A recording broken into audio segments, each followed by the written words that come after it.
Hello বন্ধুরা, চলে এসেছি আরও একটি নতুন মুভি এক্সপ্লেনিং ভিডিও নিয়ে। আজ আমি এক্সপ্লেন করতে চলেছি নষ্ট নীর ওয়েব সিরিজের সিজন 2টিকে। যারা যারা এখনো সিজন 1টিকে দেখেননি, একবার আমাদের চ্যানেলে গিয়ে ভিডিওটাকে দেখে আসতে পারেন, যাতে আপনাদের বুঝতে সুবিধা হয়। আগের সিজনে আমরা দেখেছিলাম গোধূলি নামের একজন কলেজ পড়ুয়া মেয়ে কলেজের প্রফেসর ঋষভ গঙ্গোপাধ্যায় নামে একটি অভিযোগ আনে এবং সোশ্যাল মিডিয়ায় মিটু লিখে পোস্ট করে নিজেকে শেষ করে দেওয়ারও চেষ্টা করে।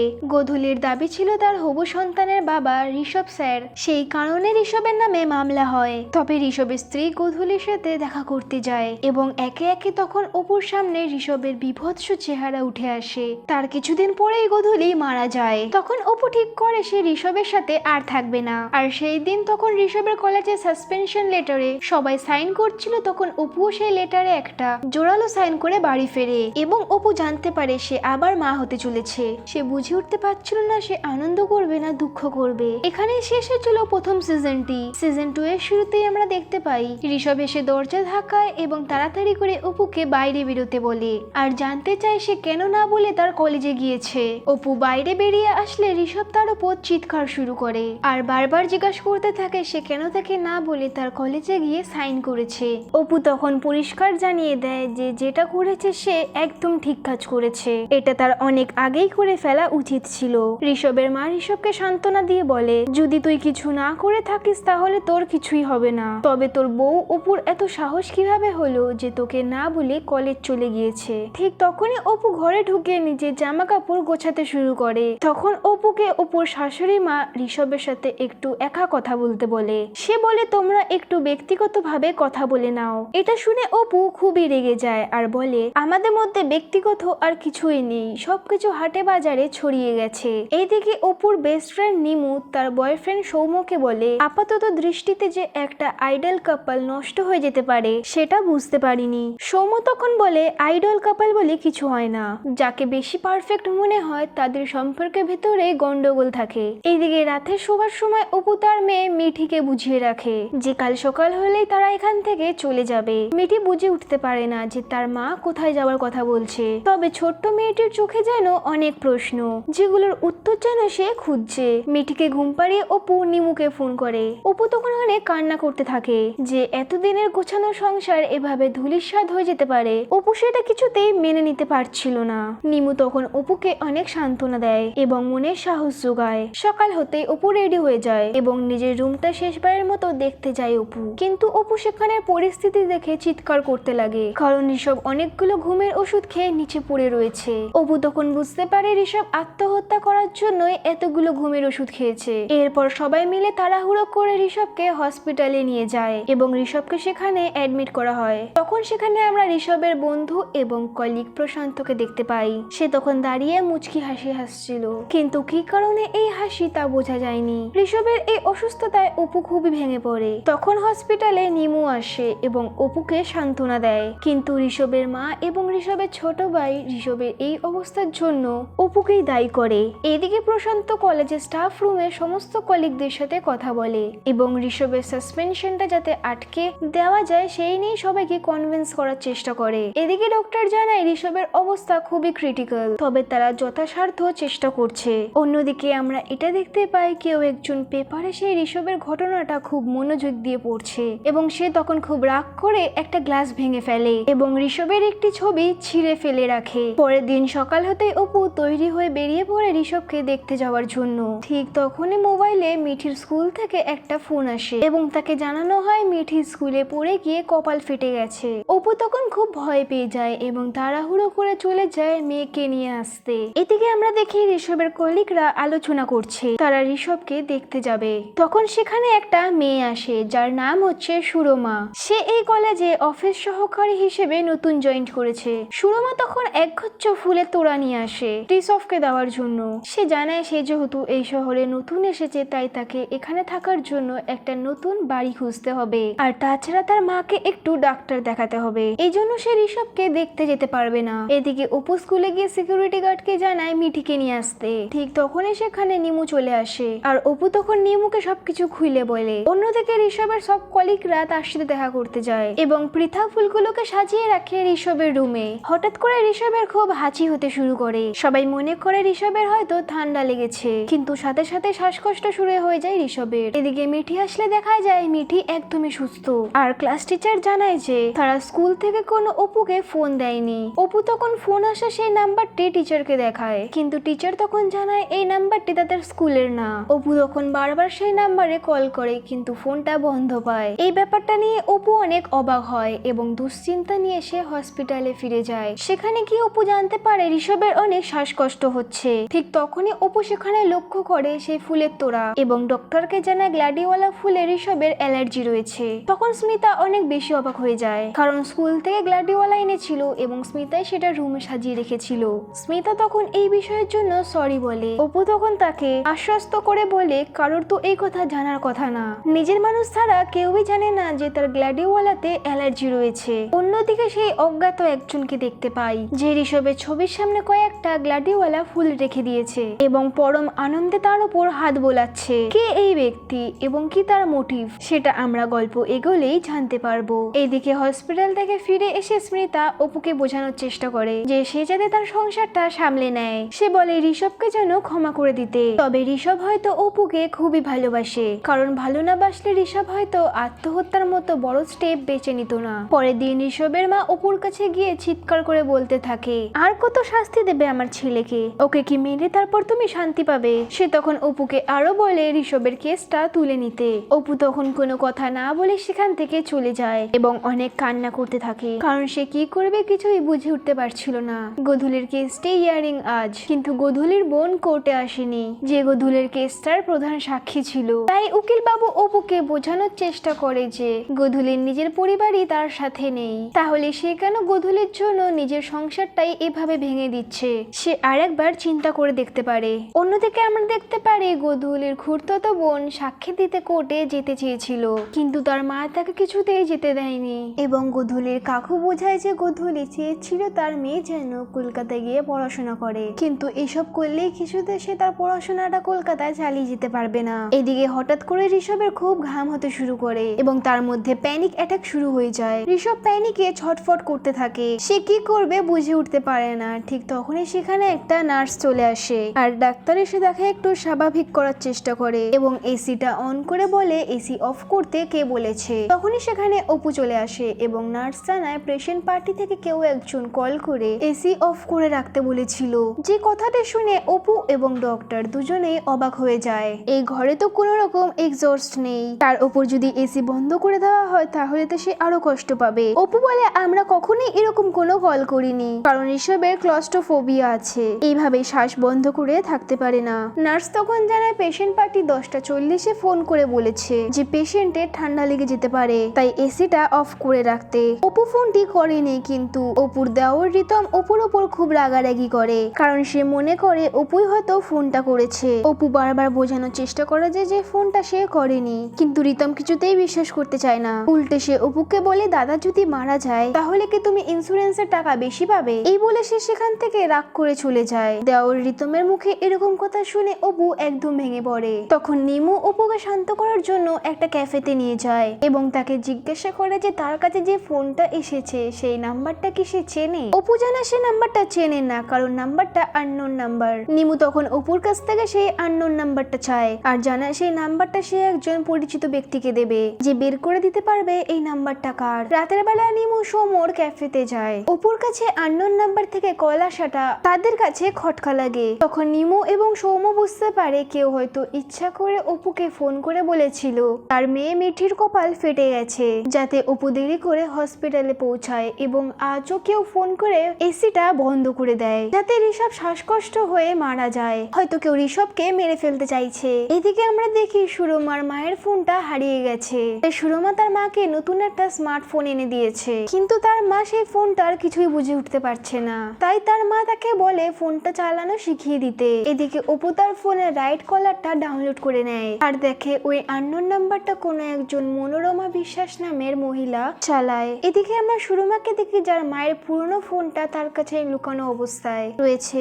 পরের দিন অপু হসপিটালে যায় এবং সেখানে গিয়ে জানতে পারে আগের দিন যে পেশেন্ট পার্টি হয়ে ফোন করেছিল সে একজন মহিলা। এরপর যখন অপু ঋষভের সাথে কথা বলতে যায় তখন সেখানে গিয়ে জানতে পারে অলরেডি প্রশান্ত এসে ঋষভের সাথে কথা বলছে। তাদের কথা শুনে অপু বুঝতে পারে ঋষভ যে আত্মহত্যার ঘটনা ঘটিয়েছে তা পুরোটাই সাজানো নাটক। খুব অল্প পরিমাণের ওষুধ খেয়েছিল ঋষভ, আর তাকে এই বিষয়ে সাহায্য করেছিল প্রশান্ত। মূলত প্রশান্তই ডাক্তারের পরামর্শে ঋষভকে অল্প পরিমাণের ওষুধ খেতে বলেছিল, আর ঋষভ এই নাটকটা করেছিল যাতে তার সাসপেন্সটা সে আটকাতে পারে। এইসব কথা শুনে অপুর আবারও ঋষভের প্রতি সব বিশ্বাস নষ্ট হয়ে যায়, আর সে প্রচন্ড রেগে যায়। সে চিনতে পারে না যে সে কোন ঋষভকে দেখছে, কারণ এর জন্য এক অন্যরকম ঋষভ। এই ঋষভ যেন তার কাছে খুব অপরিচিত একজন ঋষভ। সে তখন কাঁদতে কাঁদতে সেখান থেকে বেরিয়ে যাওয়ার চেষ্টা করে।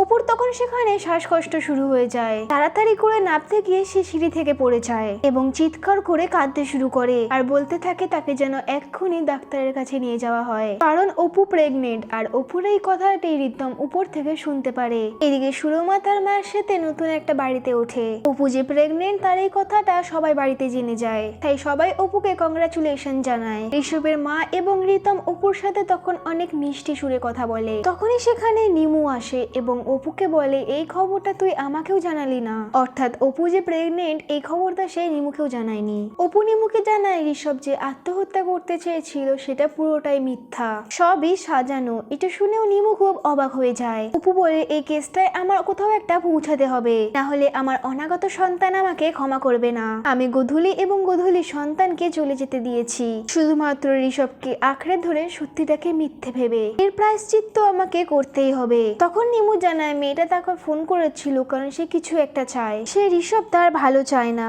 এদিকে নতুন বাড়িতে উঠে সুরমার মা অনেক খুশি, তবে সে সুরমাকে নিয়ে অনেক চিন্তিত।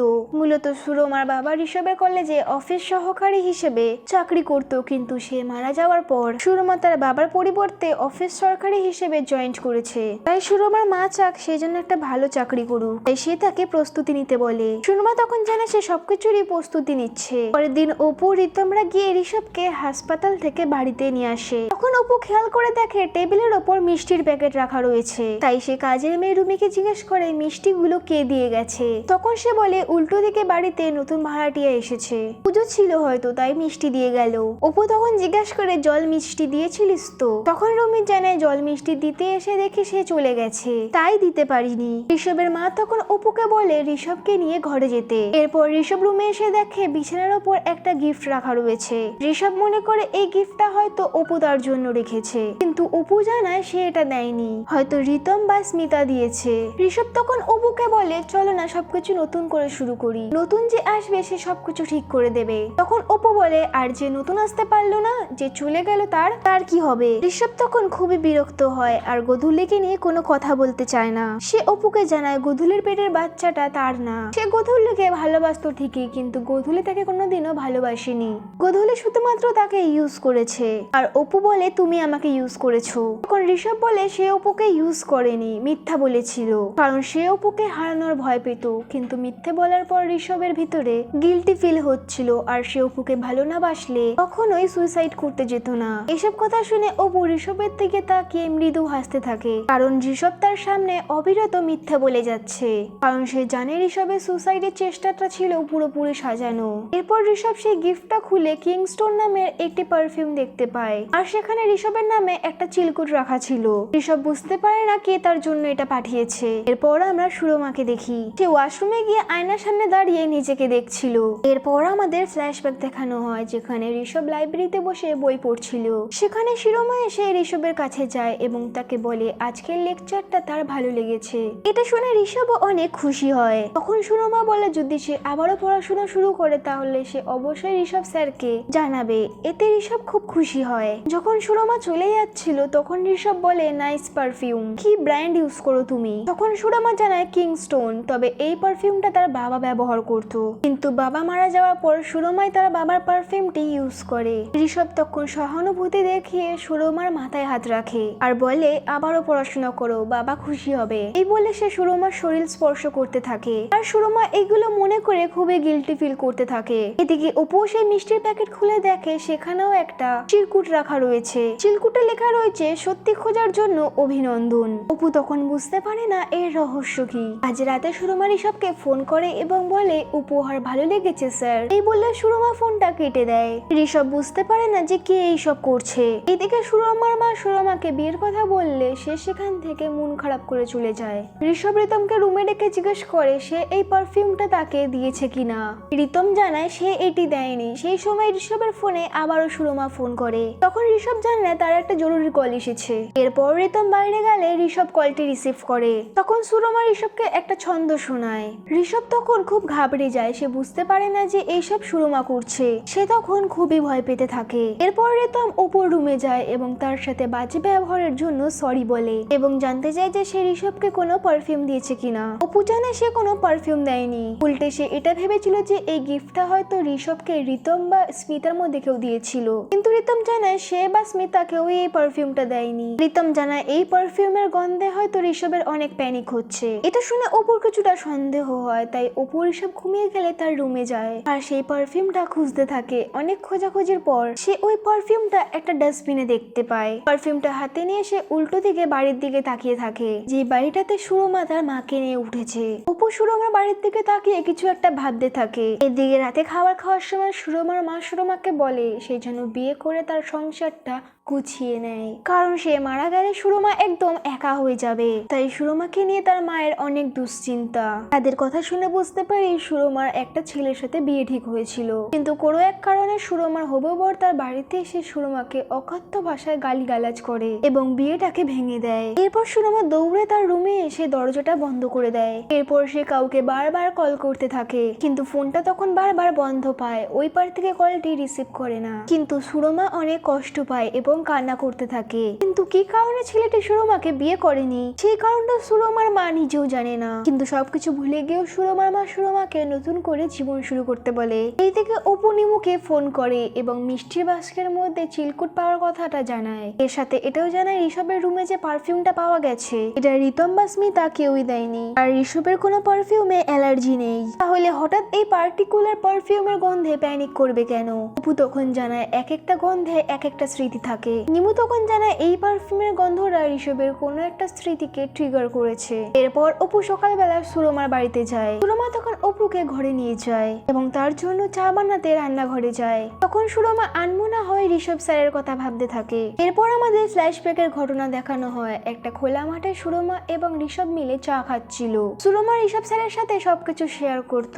দুজনের মধ্যে খুব তাড়াতাড়ি একটা বন্ধুত্বপূর্ণ সম্পর্ক গড়ে ওঠে। ঋষভ জানতে পারে সুরমার বিয়ে ঠিক হয়ে গেছে, তাই ঋষভ সুরমাকে জিজ্ঞেস করে তার অ্যারেঞ্জ ম্যারেজ করতে ভয় করছে কিনা, কারণ সে এত অল্প বয়সে নিজেকে আটকে ফেলছে। আর এইদিকে ঋষভের এখনো জীবনটাকে উপভোগ করতে ইচ্ছে করে। তখন সুরমা বলে আমার মাথার উপরে কেউ নেই স্যার, আমার মাও তেমন স্মার্ট না। তখন ঋষভ বলে তুমি তো স্মার্ট, ভেরি স্পেশাল। তখন ঋষভ জানায় তাকে একটা জরুরি কাগজ আনতে গেস্ট হাউসে যেতে হবে, তাই সে সুরমাকে জিজ্ঞেস করে সে তার সাথে যাবে কিনা। সুরমা প্রথমে রাজি না হলেও পরে যখন ঋষভ চলে যাচ্ছিল তখন সে যাওয়ার জন্য রাজি হয়ে যায়। এরপর সিন বর্তমানে আসে। সুরমা অপুকে চা বিস্কিট খেতে দেয়। তখন অপু সুরমাকে জিজ্ঞেস করে সে মিষ্টির বাস্কের মধ্যে কোনো চিলকুট দিয়েছিল কিনা, কিন্তু সুরমা বলে সে কোনো চিলকুট দেয়নি। সে অপুকে জিজ্ঞেস করে চিলকুটে কি লেখা ছিল বলুন। তখন অপু বলে সত্যি খোঁজার জন্য ধন্যবাদ। তখন সুরমা মুচকি হাসে আর বলে এই বলে সে পুরো বিষয়টা কাটিয়ে নেয়। এরপর অপু নিমুর সাথে দেখা করে। তার কাছে একটা চিলকুট ছাড়া সুরমাকে সন্দেহ করার মতো কোনো কিছু নেই। তখন নিমু সেই পারফিউমটার কথা বলে, কিন্তু অপু বিশ্বাস করতে পারে না যে ওই পারফিউমটাই সুরমার ঋষভের ঘরে রেখে গেছে। তখন নিমু বলে তোরা যখন ছিলিস না তখন বাড়িতে একমাত্র সুরমাই এসেছিল, তাই এই কাজটিও হয়তো সুরমাই করেছে। অপু তখন জানায় সেই রাইট কলারের মাধ্যমে জানতে পেরেছে তার কাছে যে আননোন নাম্বার থেকে কল এসেছিল সেই নাম্বারটা মনোরমা বিশ্বাস বলে রেজিস্ট্রি করা। নিমু তখন অপুর কাছ থেকে নাম্বারটা নিয়ে রাখে আর অপুকে জানায় এই নাম্বারটা তার একটা পরিচিত ব্যক্তিকে দেবে লোকেশন বের করার জন্য। এরপরে আমরা দেখি ঋষভের সমস্ত কলিগরা বাড়িতে এসেছে, সবাই মিলে ঋষভকে দেখতে। যাওয়ার সময় কলিগ অপুকে বলে এবার কিন্তু আমরা ফুল আনিনি, গতবার যা কাণ্ড হয়েছিল। আসলে নতুন মেয়েটা তো জানতো না যে ঋষভের এই সমস্যা আছে, ও তো ভালো মনে করে ফুলগুলো এনেছিল। তখন অপু জিজ্ঞাসা করে কোন মেয়েটা। তখন একজন জানায় আমাদের কলেজে নতুন একটা মেয়ে জয়েন করেছে, ও আপনাদের পাড়াতেই থাকে। অপু মেয়েটির নাম জিজ্ঞাসা করলে সে জানায় মেয়েটির নাম সুরমা। এটা শুনে অপু খুবই অবাক হয়ে যায় আর সাথে সাথে এই বিষয়টা নিমুকে জানিয়ে দেয়। নিমু এবং সৌম্য এই বিষয়টা জানতে পেরে অনেক বেশি অবাক হয়ে যায়। পরের দিন নিমু পরিচিত সেই লোকটিকে দিয়ে সেই আননোন নাম্বার নাম্বারটির লোকেশন বের করে আর নাম্বারটির বর্তমান লোকেশন তখন সুরমার বাড়িতেই দেখায়। এটা থেকে সবাই খুব বেশি অবাক হয়ে যায়। এদিকে অনুভব সহ কিছু স্টুডেন্ট আসে প্রিন্সিপালের কাছে। তখন তারা ঋষভ স্যারের সাসপেন্ডের ব্যাপারে জানতে চায়। প্রিন্সিপাল জানায় যখন গোধূলির বিষয়টা কোর্ট পর্যন্তই যায়নি সেখানে কিসের ভিত্তিতে সাসপেন্ড করব। তখন অনুভব জানায় যদি আপনারা কিছু না করতে পারেন তাহলে আমাদেরকে কিছু একটা করতে হবে, দরকার হলে আমরা রাস্তায় নামবো। কিন্তু প্রিন্সিপাল তাদের কোনো কথায় পাত্তা দেয় না। প্রশান্ত ঋষভকে ফোন করে জানায় আজ কলেজের স্টুডেন্টরা প্রিন্সিপালের কাছে এসেছিল, তাই নতুন করে হাওয়া তোলার আগেই তাকে কলেজে জয়েন করতে বলে। এরপর অপু এবং নিমু মিলে সুরমার বাড়িতে যায় এক বাস্ক মিষ্টি নিয়ে। সেখানে কথা বলার এক পর্যায়ে নিমু সুরমার মায়ের নাম জানতে চায়। তখন সে জানে তার নাম মনোরমা বিশ্বাস। তখন অপু শিওর হওয়ার জন্য তার মাকে বলে তার নাম্বারটা তার ফোনে সেভ করে রাখতে, কারণ পাশেই থাকি তো কখন কি দরকার হয়। তখন সে অপুর হাতে তার মোবাইলটা দেয় আর বলে তার নাম্বারটা ফোনে সেভ করে দিতে, কারণ নতুন মোবাইলে তার সবকিছু গোলমাল লাগে। অপু তখন সুরমার মায়ের ফোনে নিজের ফোন থেকে ফোন করে, কিন্তু অপু তখন খেয়াল করে নাম্বারটা অন্য একটা নাম্বার, অর্থাৎ আননোন নাম্বার আর সুরমার মায়ের নাম্বার দুটো আলাদা। তখন সুরমার মা জানায় তার পুরনো ফোনটা হারিয়ে গেছে, সুরমা তাকে নতুন ফোন কিনে দিয়েছে। তখন অপু বুঝতে পারে না যে আননোন নাম্বার থেকে তাহলে ফোনটা কে করেছে, কিন্তু নিমু তখন পুরোপুরি ভাবে শিওর হয়ে যায় এই সব কিছুর পেছনে সুরমাই রয়েছে, কারণ একই দিনে মিষ্টির প্যাকেটের চুলকুট এবং ঋষভের বেডরুমে পারফিউমের রাখাটা কাকতালীয় হতে পারে না। আর তাছাড়াও নাম্বারের লাস্ট লোকেশনটা সুরমাদের বাড়িতেই দেখাচ্ছে। ওই সময় অপুকে অনুভব ফোন করে আর জানায় তারা স্টুডেন্টরা সবাই মিলে গোধূলির জন্য ক্যান্ডেল লাইট মার্চ করবে। তাই সে অপুকে জিজ্ঞেস করে সে তাদের সাথে জয়েন্ট করবে কিনা। অপু তখন কিছু না বলে চুপ করে থাকে। তখন অনুভব বলে আপনিও শেষমেশ পাল্টে খেয়ে গেলেন ম্যাম। সবাই ঠিকই বলে বাইরের মেয়ের পাশে কেউ দাঁড়ায় না, সবাই নিজেদের স্বামী সংসার গোছাতেই ব্যস্ত। এসব শুনে অপু কিছুটা রেগে যায় আর বলে আমি জয়েন করবো কিনা সেটা আমি তোমাকে পরে জানাবো, ততক্ষণ তোমরা যা ভাবার ভাবতে পারো। এই বলে সে ফোনটা কেটে দেয়। বাড়িতে এসে যখন অপু ঋষভের বেডরুম গোছাচ্ছিল তখন সে বিছানায় সুরমার দেওয়া সেই চিলকুটটা দেখতে পায়। সেই ওই সময় ঋষভের ফোনে সুরমার ফোন আসে। অপু তখন কলটা রিসিভ করতে তখন সুরমার কণ্ঠ শুনতে পায়। এরপর অপু তার কাছে আননোন নাম্বারটার সাথে দেখা এই নাম্বারটি মিলিয়ে দেখে এবং সে দেখতে পায় দুটো নাম্বারই এক। এরপর অপু একটা গিফট হাতে নিয়ে সুরমাদের বাড়িতে যায় এবং সে গিফটটা তার মাকে দিয়ে বলে এটা সুরমার জন্য আমার তরফ থেকে উপহার। রাতের বেলা সুরমা উপহার খুলে দেখে অপু তাকে সেম ব্র্যান্ডের একটা পারফিউম গিফট করেছে যেটা সে ঋষভকে দিয়েছিল।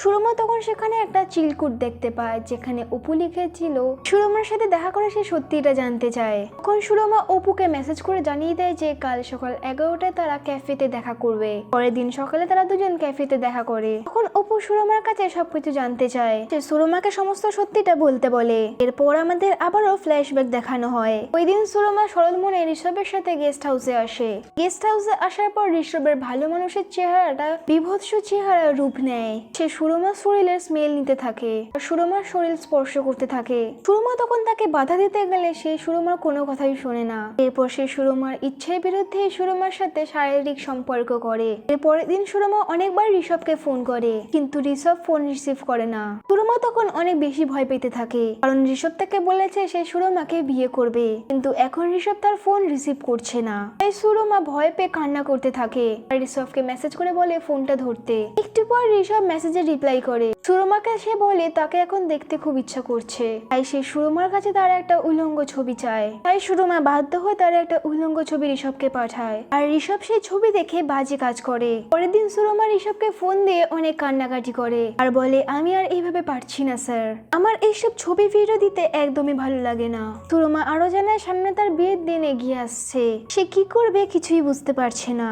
ঋষভ তাকে বলেছিল সে অপুকে ডিভোর্স দিয়ে সুরমাকে বিয়ে করবে, তাই সে তাকে জিজ্ঞাসা করে সে অপুকে ডিভোর্সের কথা বলছে কিনা। এই কথা শুনে ঋষভ ফোন কেটে দেয়। এবার আবারও সুরমা ঋষভকে ফোন দিলে ঋষভ বলে কার ডিভোর্স, কিসের ডিভোর্স। ঋষভের এরকম কথা শুনে সুরমা একদম হতভম্ব হয়ে যায়। তখন ঋষভ বলে বিয়েটা করে নাও আর আমাকে কখনোই কল দিও না। সুরমা তখন অনেক কান্না করতে থাকে, কারণ ঋষভ তাকে বিয়ের লালসা দেখিয়ে তার সাথে শারীরিক সম্পর্ক করেছে, কিন্তু এখন পুরো বিষয়টি অস্বীকার করছে। সুরমা তখন ঋষভকে হুমকি দেয় আর বলে সে কলেজের সবাইকে এই বিষয়টা জানিয়ে দেবে। তখন ঋষভ জানায় তোমার তো বাবা নেই, যদি চাকরিটা চলে যায় তাহলে মাকে নিয়ে কোথায় যাবে। এই বলে সে ফোনটি কেটে দেয়। সুরমা তখন চাকরি হারানোর ভয় পায়। এরপর ঋষভ সুরমার একটা উল্লঙ্গ ছবি সুরমার হবু বরকে পাঠায়। মূলত ঋষভ সুরমার কাছ থেকে থেকে তার হবু বরের নাম্বারটা নিয়েছিল, যাতে তারা দুজন ওই ছেলের সাথে কথা বলে সুরমার বিয়েটা আটকাতে পারে, আর তারপর যাতে ঋষভ সুরমাকে বিয়ে করতে পারে। কিন্তু ঋষভের ভিতরে যে অন্য প্ল্যান ছিল সেটা সুরমা বুঝতে পারেনি। মূলত ঋষভ সুরমার বরকে সেই ছবিটা পাঠানোর পরেই সুরমার হবু বর সুরমার বাড়িতে আসে এবং তাকে অকথ্য ভাষায় গালিগালাজ করে বিয়েটি ভেঙে দেয় এবং সে সুরমাকে ফোন করে জানায় নেক্সট টাইম তাকে থ্রেট করলে তার সুরমার ছবিগুলো সে ইন্টারনেটে ছেড়ে দেবে। এই বলে সে সুরমাকে ব্লক করে দেয়। সুরমার তখন কিছুই করার থাকে না, সে চাকরি হারানোর ভয় পরিস্থিতি মেনে নিয়ে চুপ করে থাকে। তারপর সে একদিন হঠাৎ করে ঋষভের গোধূলির মিটু পোস্টে দেখতে পায়, আর সেই দিনই সে ঋষভের আসল চেহারাটা বুঝতে পারে। তখন সে বুঝতে পারে গোধূলি আর তার মতো হয়তো আরো অনেকেই আছে যাদেরকে ঋষভ ব্যবহার করেছে। সুরমা আরো জানে সে আগে থেকেই জানতো ঋষভের সুসাইড করার ব্যাপারটা নাটক ছিল, কারণ ওই দিন যখন প্রশান্ত ঋষভের সাথে কথা বলছিল তখন অপুর মতো সুরমাও হাসপাতালে গিয়েছিল আর বাইরে থেকে সবকিছু শুনতে পেয়েছিল। আর যেদিন গোধূলি মারা গেছিল সেদিন অপুর সাথে সুরমাও জানতে পেরেছিল যে গোধূলি মারা গেছে। তখন সুরমা বলে মেয়েরা মুখ বন্ধ রাখতে রাখতে হয়তো হারিয়ে যায়, নয়তো মরে যায়। এরপর অপু বাড়িতে এসে দেখে সবাই মিলে একসাথে আড্ডা দিচ্ছে। তখন অপু ঋষভকে বলে আমি একজনকে ধরে এনেছি, দেখো তো চিনতে পারো কিনা। এরপর সুরমা আসাতে ঋষভ একদম চমকে যায়। তখন অপু বলে গোধূলি, সুরমা বিশ্বাস, অপর্ণা, আরো কত মেয়ে কে জানে। তারপর সুরমা বলে পারফিউমটা ভালো লেগেছে স্যার, এসিটা বন্ধ করে দেব। তখনই ঋষভের প্যানিক হতে শুরু করে আর অনেক শ্বাসকষ্ট হতে থাকে। সিরিজের একদম শেষের দিকে দেখতে পাই অপু আর সুরমা অনুভবদের ক্যান্ডেল লাইটে অংশগ্রহণ করেছে, যেখানে সবাই মোমবাতি নিয়ে হাঁটছে আর গোধূলিকে স্মরণ করছে। এখানে সিরিজটি শেষ হয়ে যায়। ঋষভের মতো এমন স্যারদের প্রতিটি মেয়েদের দূরে থাকা উচিত। এরকম ঘটনা ঘটার পূর্ব মুখেই মানুষ রূপে এমন পশুদের মুখোশ উন্মোচন করা উচিত। সিরিজটি যদি ভালো লেগে থাকে তো ভিডিওটাকে একটি লাইক এবং চ্যানেলটিকে সাবস্ক্রাইব করে নেবেন। দেখা হচ্ছে নেক্সট কোনো মুভি এক্সপ্লেনিং ভিডিওতে। ততদিনের জন্য ভালো থাকুন, সুস্থ থাকুন।